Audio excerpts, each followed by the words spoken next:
పరకామణి చోరీపై దాఖలైన పిటిషన్పై నేడు హైకోర్టులో విచారణ జరగనుంది. చోరీ కేసులో స్వాధీనం చేసుకున్న పత్రాలు కోర్టుకు సమర్పించనున్నారు అధికారులు.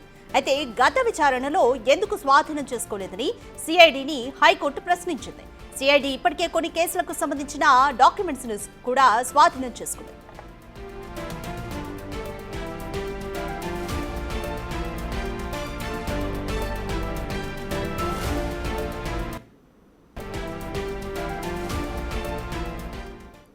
మోర్ డీటెయిల్స్ మా ప్రతినిధి శివ అందిస్తారు.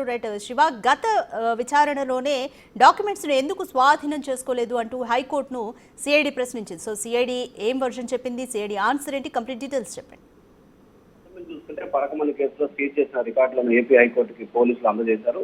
అక్రమాలపై విచారణ చేయాలని చెప్పి దాఖలైన పిటిషన్ పై ఏపీ హైకోర్టులో సుదీర్ఘంగా విచారణ కొనసాగింది. అయితే టీటీడీ వ్యవహారంపై కౌంటర్ దాఖలు చేయకపోవడంపై ఏపీ హైకోర్టు అసంతృప్తి వ్యక్తం చేసింది. ఇంకా ఎంత సమయం కావాలని చెప్పి న్యాయస్థానం టీటీడీ అధికారుల తీరుపై అసంతృప్తి ఆగ్రహం వ్యక్తం చేసింది. పిటిషనర్ వినతి పత్రంపై టీటీడీ ఎటువంటి చర్యలు తీసుకుందో వారం రోజుల్లోపు చెప్పాలని చెప్పి కూడా స్పష్టమైన ఆదేశాలు జారీ చేశారు. అలాగే టీటీడీ ఈవోను కోర్టుకు హాజరై వివరణ ఇవ్వాలని చెప్పి న్యాయస్థానం ఆదేశాలు జారీ చేసింది.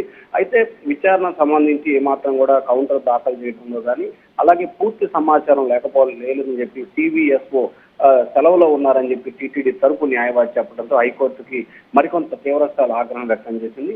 కౌంటర్ దాఖలు చేయడం కోసం సమయం కావాలని చెప్పి టీటీడీ తరపు న్యాయవాది కోరారు. అయితే 40,000 రూపాయలు డిపాజిట్ చేయాలని చెప్పి కూడా న్యాయవాదికి హైకోర్టు ఆదేశాలు జారీ చేసింది.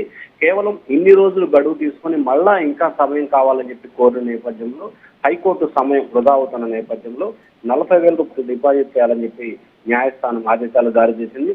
చివరికి న్యాయవాది తన వాదనలు బలంగా వినిపించడంతో తప్పని పరిస్థితుల్లో 20,000 రూపాయలు డిపాజిట్ చేయాలని చెప్పి ఆదేశాలు జారీ చేస్తూ వచ్చే వారంలోపు ఎట్టి పరిస్థితుల్లో కూడా కౌంటర్ దాఖలు చేయాలని చెప్పి విచారణను వాయిదా వేసింది. మరొకసారి ఇటువంటి సంఘటన పునరావృతం కాకుండా చూడాలని చెప్పి ఏపీ హైకోర్టు టీటీడీని తీవ్ర స్థాయిలో మందలించింది. రాధిక.